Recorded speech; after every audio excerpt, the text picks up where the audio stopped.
Hey guys, welcome back to Rice Camera Action. I'm your host as always, Geoff Gaudet, and today I'm actually joined with a great friend of mine. What's your name? Hello, I am Kristen Pimley. So I actually invited Kristen here today because her and I actually do stand-up comedy in Korea. Wow. And also she's done some stand-up in other countries, right? Yes, I have, but lower your expectations. I'm not going to be funny on this podcast.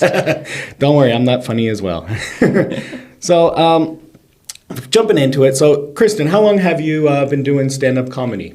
So stand-up comedy, I really got my start in Korea about 3 years ago. My first official show was on Valentine's Day. Oh, really? 2020, right when COVID started. You didn't do any open mics beforehand? So you didn't do any stand-up in America as well? So I did some comedy writing when I was in college. I started and ran a satirical newspaper, which I like to think was quite successful because it is still alive and kicking. But I did satire writing, like if you're familiar with The Onion. Yes. That style. And right when I graduated from university, a bunch of us decided, we're going to try to do an open mic once. So I did technically do one open mic when I graduated, and then I moved to Korea, worked here for a year, was losing my mind, and then I went to a comedy show. They suckered me in, threw me on an open mic, booked me on a show, and I've never looked back. Okay, so you've had one experience in the States, and then when you started here, was there any difference at all from doing your first open mic in the States and then doing it in Korea? Your first time in Korea. My first open mic in the States, I made a lot of local references. I had just graduated from like the honors program of my business school, so I made a lot of jokes. I'm like, yes, I'm fully certified in being a sociopath. Used to be smart. Okay. So lots of like local humor. And it actually went quite well for my first time, which some people bomb their first time. I kind of killed it. But I've been prepping, like I spent months like working up the courage and like honing my jokes. And in Korea, I'm sure as you all know, we have to be aware of what a global audience would know and what would resonate with the global audience or just whatever audience is in that area. So I have performed around quite a bit. And a lot of our job as comedians is, especially here, is reading the crowd and figuring out what are they going to understand, what are they going to know, and if we don't speak the language, how else can we make them laugh? Right, yeah. So, something I've noticed too is like the comedy scene here, like the English comedy scene, is a melting pot of different styles. So, there's like the North American, like even in America, you have the New York scene and the LA scene, and now even the Texas scene, and then in the middle and then you also have the British style of stand-up comedy. But then a lot of the comedians too are doing stand-up in in a second language too. So you even have like international style of that. But how have you experienced? Like, have you noticed this as well? Oh, I have. That's one of my favorite things about the Seoul comedy scene, and why I think we're able to develop as comedians. We are all respectful of each other's different styles. We get a good variety of like we have some prop comedians occasionally with Louis and his puppets. We've had some musical comics in the past, like Ricky with his guitar and Sang with his beatboxing. And then in terms of just like everyone's different voice, everyone is trying to figure out what is their own voice. Yeah, I'm still struggling with that myself. We'll get there. None of us are professionals. We're allowed to suck. Sometimes I just quickly go to the fart and sex jokes because that's an easy laugh. It is. It's cheap. I hate myself when I do it, but it's all a journey.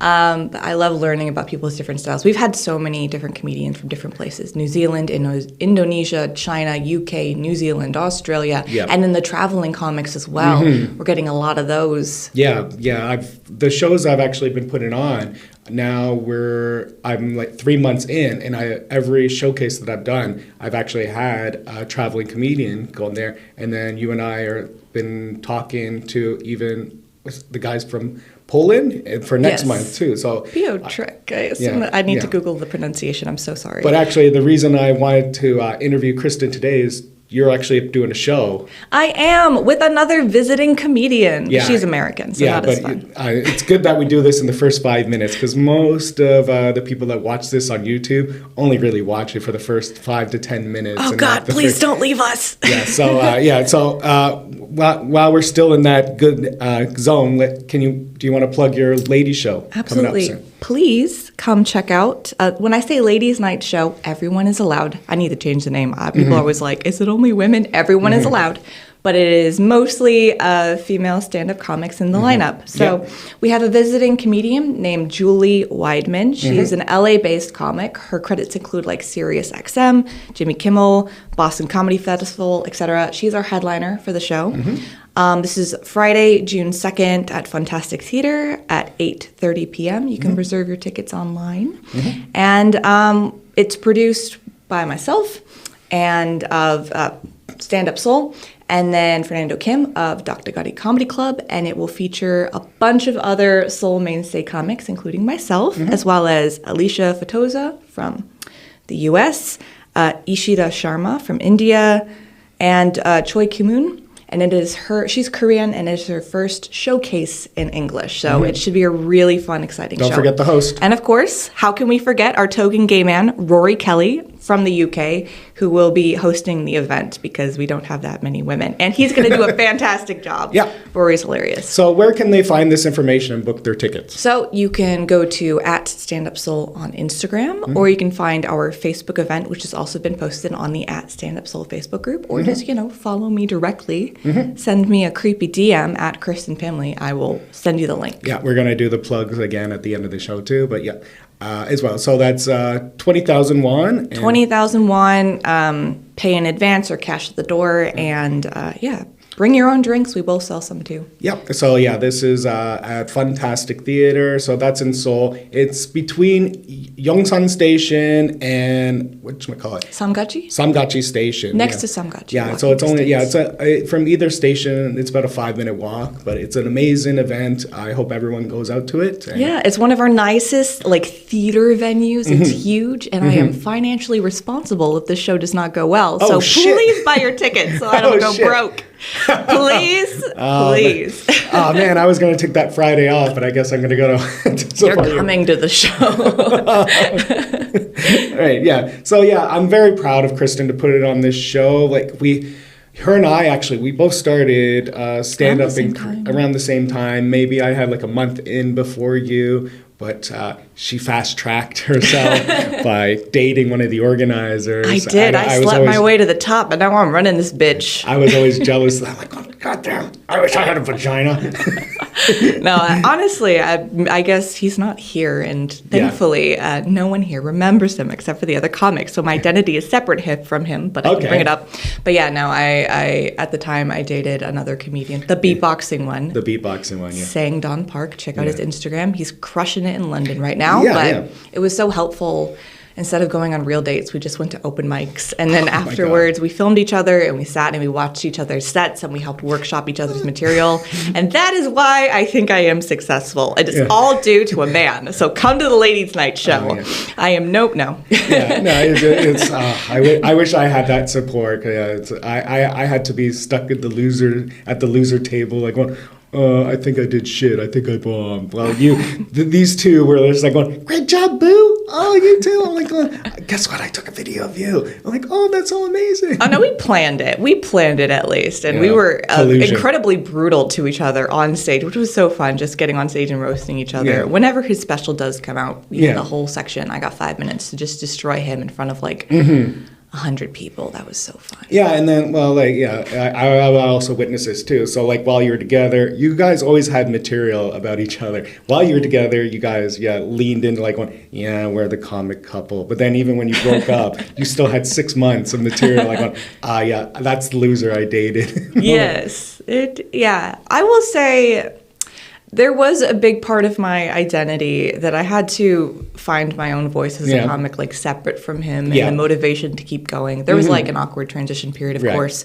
We broke up, and then we had 3 comedy shows that very same week, including a Christmas open mic where we wrote and exchanged sets for each other, and then we had to guess who it was. Like a fun, like Secret Santa, but with comedy sets. And then a bunch of them were like roasting my relationship with saying, I'm like, I'm fine. Everything is fine. So I had to take a step back for a bit, but I'm now just doing it purely out of the sake for myself.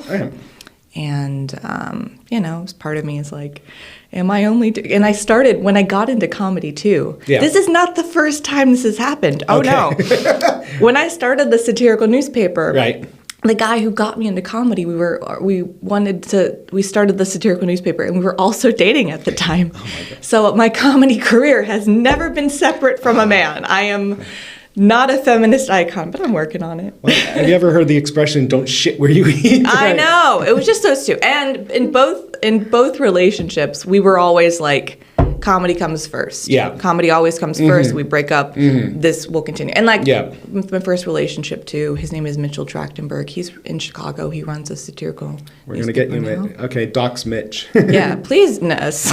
People are going to be real confused. My exes are interesting and make my parents question my sexuality. Okay. He's funny and great. He got me into it. He was like a comedy satire nerd. He loved George Carlin. He introduced me to all the greats, taught me the rules of comedy. We did a workshop together at Second City. Yeah. I'm a Second City graduate as well. Yes. In Toronto. What did you do? I did the Toronto school. So I did all the levels, and then actually. I don't really tell that, but like one of my majors in scriptwriting and stage acting, comedic stage. So cool. So so I studied mime and sitcom sketch writing, improv, and my improv teacher was Alan Gutman. Alan Gutman was one of the founders of Second City Toronto. Oh wow! So he was also like a producer on SCTV. So you could see, you'd see him in the background, like in SCTV, with John Candy, Eugene Levy. That's a name I recognize. Yeah. He's great. But as well as he was also Mike Myers' improv teacher. Oh my God. Yeah, and so he gave so he helped Mike Myers. I think he wasn't able to afford the classes, but Alan Gutman saw potential in Mike. And then so he endorsed him and he gave him lessons, and then he even helped Mike Myers go on to Saturday Night Live. So that's one of my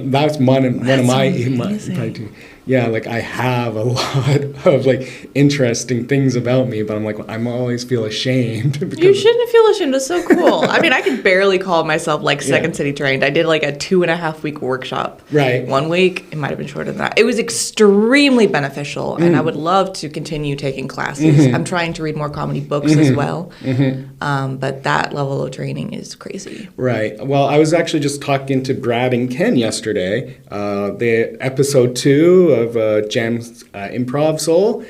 They were like, Geoff, you have to come back to improv. I'm like, I just can't do it because I see it too much as because I have all this training. And I'm like, but you guys are just having fun, and I could see all the mistakes, and I don't want to be critical to you guys. It's I'm above this amateur improv. Even when I was interviewing them, I was talking about if you mime an object, you have to pretend it has weight. Pretend it has weight. So a phone, an obvious beginner faux pas with your phone. When you want to mime a phone, you go like this. But then how do you hand this off to someone else? Yeah, exactly. You have to. If you're on a phone, you just hold it. Yeah. So. Actually, fun fact about Gen Z, this is how they mime phones, this flat hand motion, or this because of the iPhone. Because before they were on the hook, but this is how they do it now. Yeah. So younger kids are now trained in improv more so than ourselves. I'm trying to figure out a bit about this, even sign language. So I was on the subway and the word for pornographic or lewd material is just it's very expressive. Buggy eyes and sticking out your tongue and just going. That's so fun. Yeah. Oh God, one of my most the moments I felt the most called out for my hand gestures is I'm very expressive. I'm trying to like not hit the mic and stuff, and like keep my hands planted. But I was once just actively like expressing myself as I was talking, and the guy's like, "Oh, you know sign language?"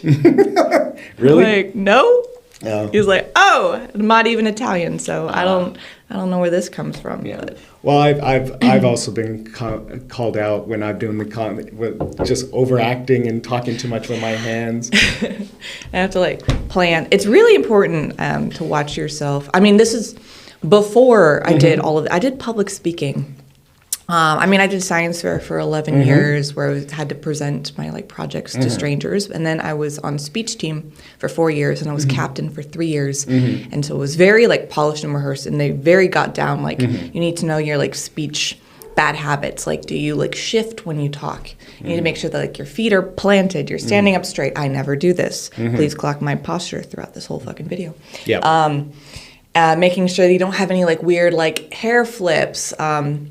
So I'm lucky with that one. Yeah, you're good. I flip my hair a little too much for comedic effect on stage. So I entered like very like polished and rehearsed. But then I had to go through a whole like undoing of that. So I didn't seem like I needed to be more approachable and conversational on stage. Well, I think like using your hands and like walking around with comedy, it actually shows that you're relaxed and like you're comfortable there. When instead, if you're holding your body still and like you might seem nervous, so it's a double-edged sword. You don't want to be too flamboyant, but you also don't want to be too rigid. Yeah, if you're playing a character, make sure it's coming across, and try not to play a character if you're not. Anyway. Yeah. Moral of the story: record yourself, watch yourself, see what you actually do on stage. Goddamn, I don't do that stuff, but yeah, I should. But I don't near it as much. I feel like I'm in the moment, anyways. I want to be, I want to just be relaxed, and I just want to. I'm still figuring out my voice and what my style. Saying that, what would you say your style of comedy is? Well, when I started doing comedy, it was very much from a place of pain and a way to process things. So I started very, very dark. And in many ways, that helped me a lot. It helped me like reframe my mindset, rewrite the narrative of all these horrible things that have happened to me. And that still stuck around, as well as my satire background. I would say it's quite like dark bitings, and I strive towards one-liners, but we'll get there. But now, part of me, especially considering I have opportunities for corporate gigs and embassy gigs that I'm turning down, I am trying to experiment with other types of not as dark comedy. Also because I need to give the audience a break when I do longer set. Yes. Well, we'll see if I can ever do a tight, like, clean 5. That's always my New Year's resolution, and I never do it. It always just ends up sexual or dark in some way. But, but especially in, like, longer sets, people need a break from the just depressing and dark. Like, people need a little breathing room to recover. Right. So that is, again, I feel like our voice is always evolving. Yeah. I am definitely one of the darkest comedians we have here. Yeah, yesterday there was an open mic. You didn't show up. I hate you. But I was you, Jeffy. I was trying to. Yeah, don't worry.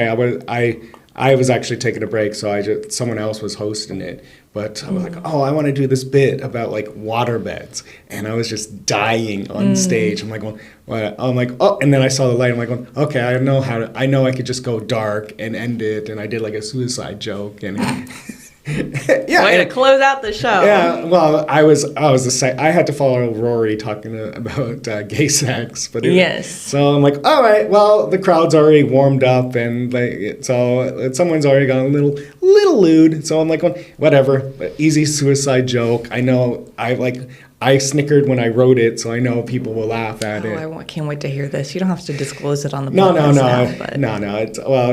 I got to work on it. I want to work on it anyways, because I also had, like, when I wrote it, I wrote like a tag onto it, and then a few hours later, like I told it to someone, they laughed, and they gave me another tag. Ooh. And then I forgot the tag that someone, I'm like, fuck. You gotta write it down. Yeah, that's why I keep my writing book with me. Ooh, that's a fun cover. Show it off. With the flamingo on it. It's from Dollarama in Canada. Nice. It cost me $1.50. But yeah, you could see. Like, yeah, I have the notes, but sometimes when I don't have the book and a good idea comes to mind, I'll like go, oh, someone give me a piece of paper. So I also have all that. So if I lost it, and some of these things are garbage. Yeah. Yeah. But the thing I always regret is when I think of a funny thing and I don't write it down. Yes. I use my notes app on my phone. Mm-hmm. I like carrying around a notebook, but at the same time, I feel like I never have it on me. Mm-hmm. It needs to be smaller, I guess. Mm-hmm, mm-hmm. My current notebook is extremely graphic because it was a gift from a friend, and it is covered with gorgeous illustrations of naked women on it. Oh, really? Yes. I should have brought it here and gotten whatever you post this on banned. Well, right now, I'm just posting them on YouTube, but... subscribe! But then, yeah, because it's so hard. I don't know anyone else that's really doing I do the podcast with Arthur, okay, and Louie.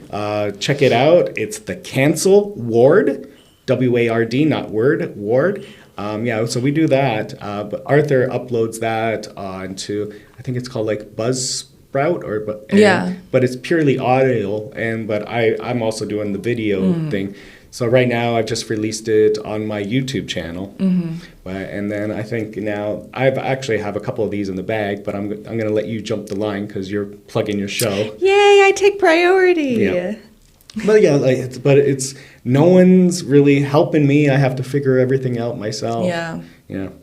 Podcasts are a good way. It's good that you're doing this. I'm glad that you're giving comedians like me and other people a platform to share their story. Well, yeah, like the concept of Rice Camera Action was I wanted to talk about foreign performers in Asia, not just Korea. So I've talked to other people. That's why, like you, earlier this year also were in Japan. I was. How was how was that? That was amazing experience doing comedy and performing in Japan. And I will actually be back. Hopefully I'll be doing a show. Which city were you in?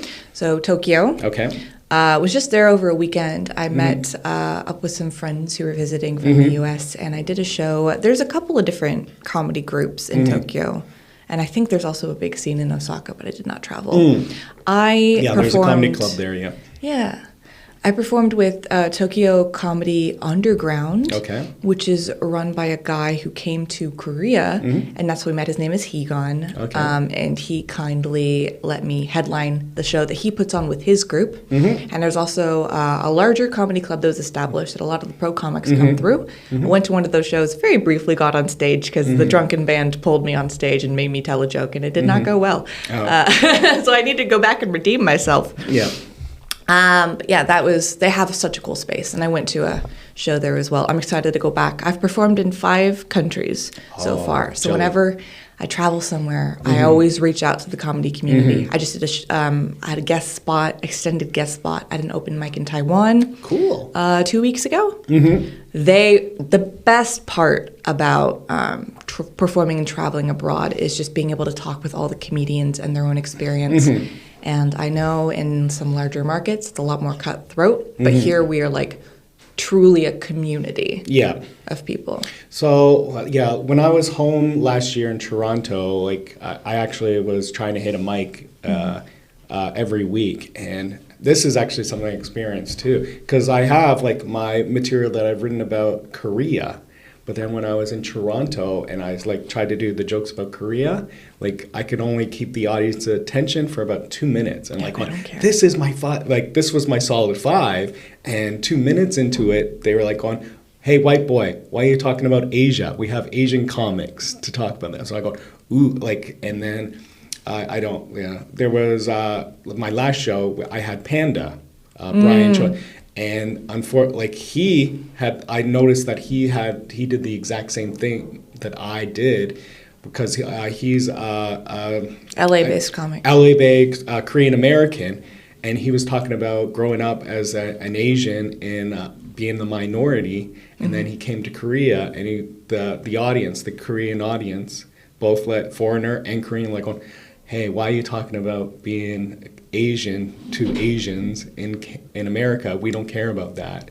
So he had the same problem I had, where it's like he could only have that 2 minutes, and then he had to move on to something else. You had to work on to be more unique, the unique voice, or something that people have never talked about. Yeah, we have to really focus on, because like localized jokes are like easy, but there are things we can only perform in Korea. So we always have to think like, what bigger picture? Yeah. What will people care about anywhere in the world? Right. Yeah. But you could also, like, if you have something that's Korea, you could also just, rework it. Like, yes. Provide more context. Yeah. So if you go, when you're probably in Japan too, you're like going, hey, I have this joke about like Korean food and like it being spicy. Is there a similar cuisine that's all, like kimchi or some bullshit? And then you're like, kimchi is bullshit. And then the local comedian is like, oh yeah, like that, or like.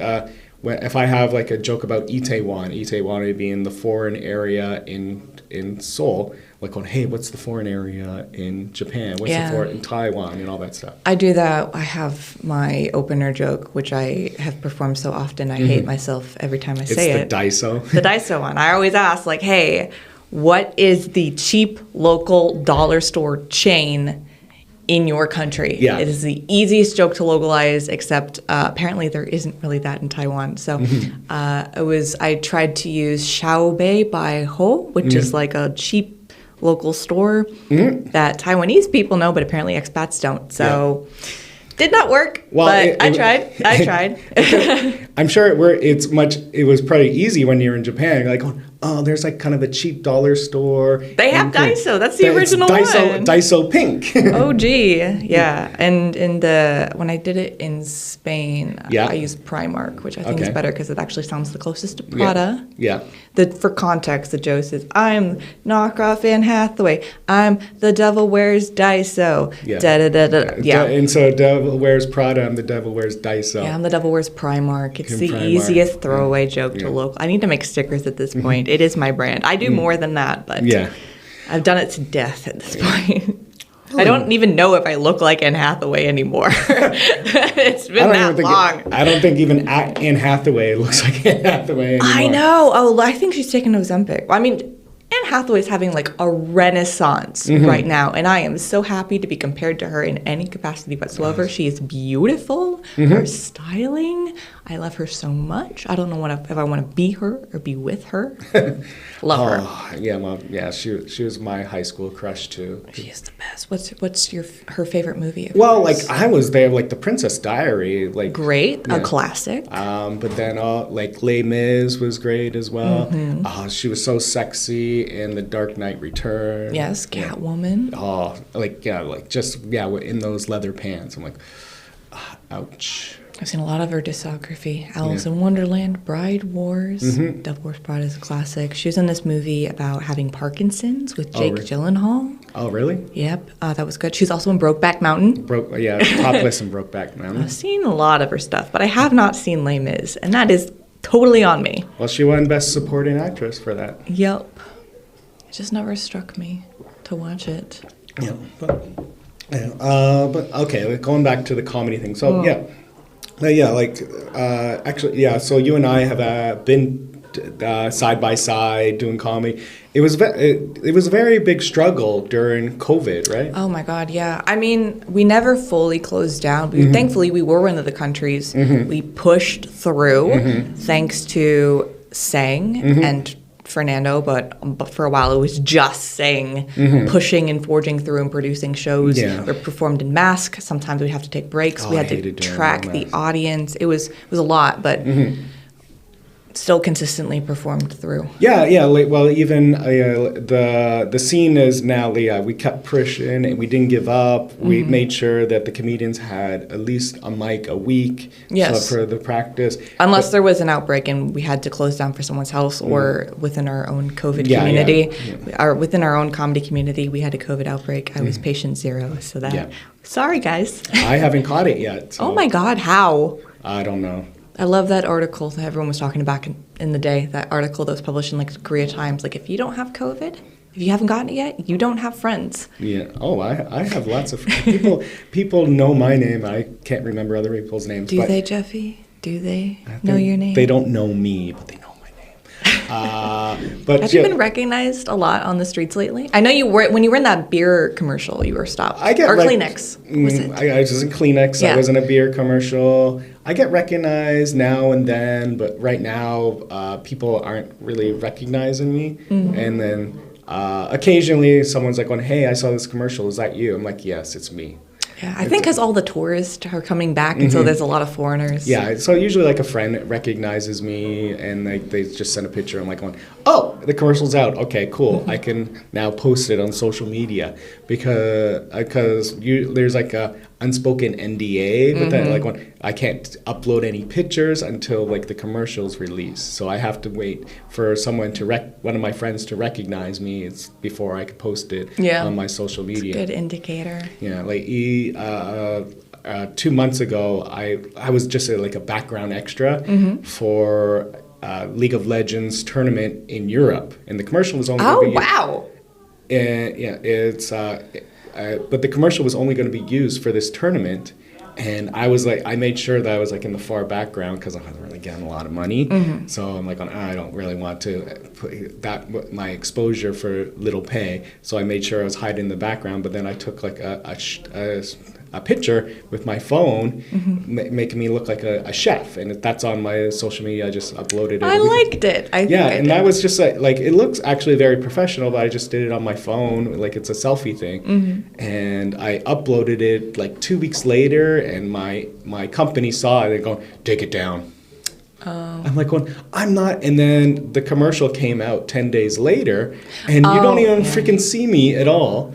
Yeah, I mean, I get it if it if it reveals some of the set. It didn't reveal any of the set. It was a chef's jacket and me with a frying pan, but it didn't disclose any of the set. Are you gonna repost it? No, I have reposted it, but that's just So some people notice me from like little gigs that I do, but nothing else. I have occasionally. I haven't posted anything there in ages because I have to mentally and emotionally prepare myself for it. But when I post some clips on Reddit, I did actually get recognized walking on the street here. That was a very fun experience. But I'm like, wait.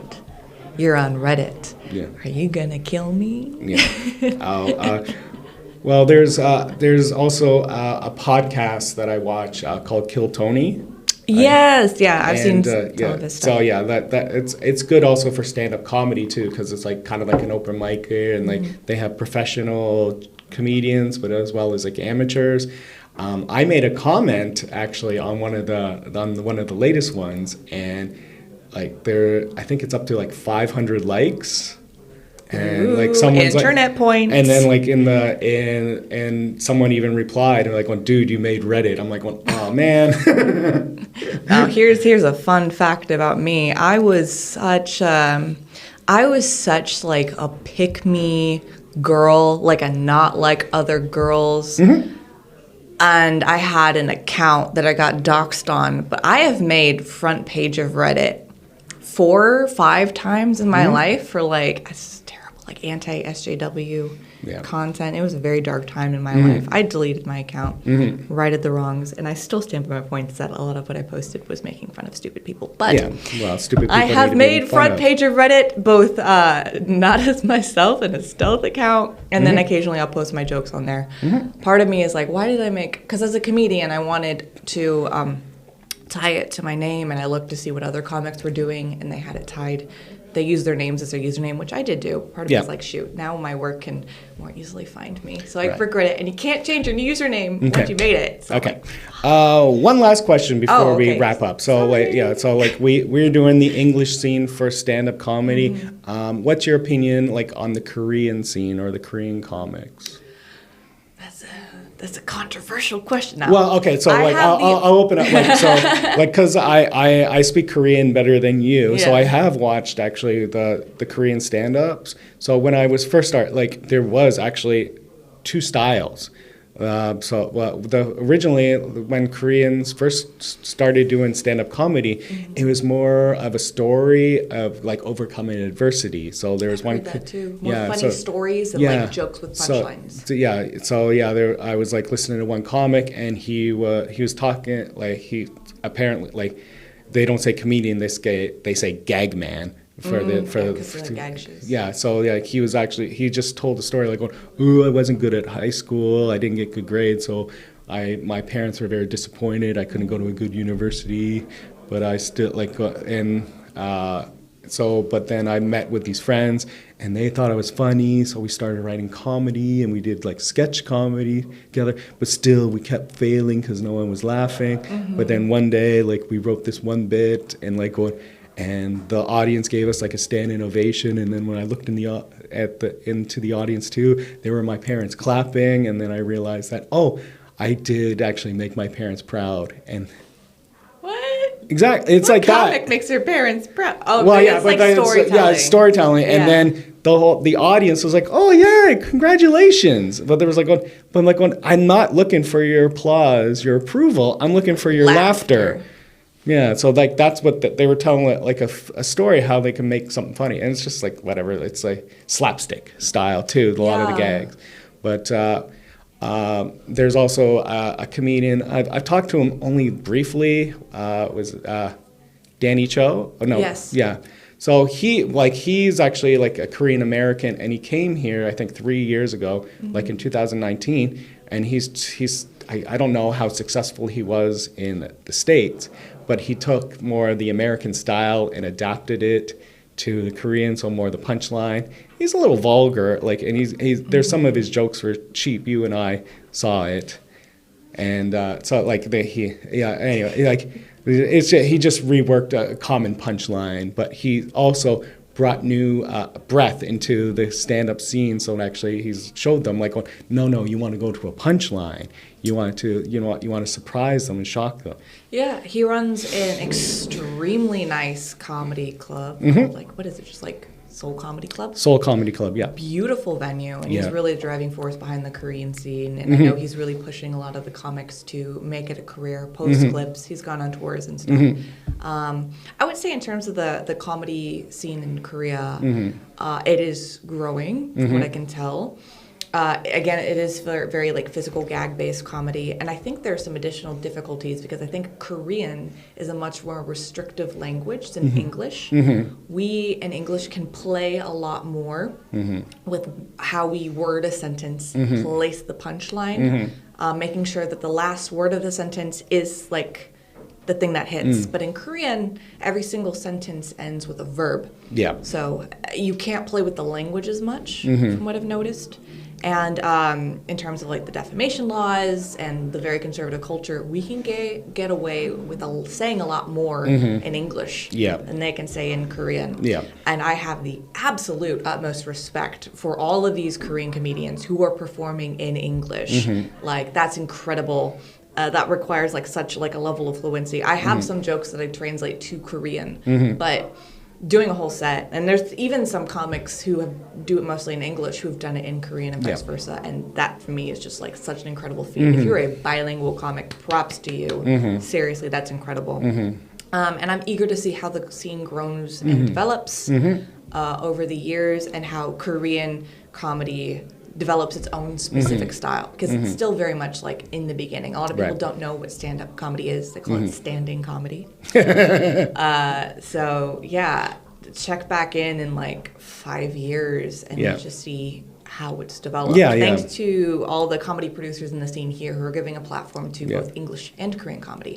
In Taiwan, they have a comedy club where they have 3 nights out of the week are in English, and then the other 4 nights of the week are in Chinese, because Chinese stand-up has blown up. So I'm very excited to see more opportunities for how Korean-speaking and English-speaking comics can come together and share a space. Oh, one question. Because I've been on shows too, and you probably have done the same thing, when they allow it to be like bilingual. So when they're like going, okay, comics can speak in English, or they could tell their jokes in English or Korean. What's your experience of that? well, yeah, like how did you feel about that with those kind of style? So I have not bombed very many shows, but the shows I have bombed were a majority Korean speaking audience, and I was not able to adapt. Yeah. I think bilingual shows, I mean, I feel like if you're performing one set of jokes in two languages, it works out, like translating back and forth. Yeah. I think that's totally doable. But flopping in between like an English comic and then a Korean comic, like for me, I feel like you just kind of tune out during the 5 minutes. It's a very difficult space. It's a cool concept for a show. Difficult to flip back and forth. The more we do it, maybe the easier it will get. But it really requires a high level of fluency to understand jokes in another language. So, yeah, we'll see. I am doing some of those shows coming up, so pray for me. Yeah. Well, but I will work on developing and translating more of my personally, jokes to Korean. I think it's a cool concept, but I've seen it and it's never worked. Because if you have the bilingual audience and then you do English jokes for them, then you're losing half the crowd, and then switching over to the Korean, then like, okay, now you're alienating that part of the crowd that you've got, and to please the other one, and vice versa, and switching, it doesn't really work. Yeah. Like going back and forth, you want the whole crowd with you. So I think that, I haven't seen it successful, so I'm in the opinion that it should be just one language if it's a show. Well, or explaining it back and forth. Yeah. Well, we'll see how it goes. It'll be a fun challenge, and if I can get through it, I think I will come out the other end as a better comedian. Well, thank you very much, Kristen, for sitting down at Rice Camera Action. I hope some of you come out to our comedy shows. Thank you for having me. Thank you for letting me plug the Ladies' Night Show again, June 2nd, Friday, June 2nd, Fantastic Theater, 8:30 p.m. Okay, fine. Yep, all the details are on our Instagram and on YouTube.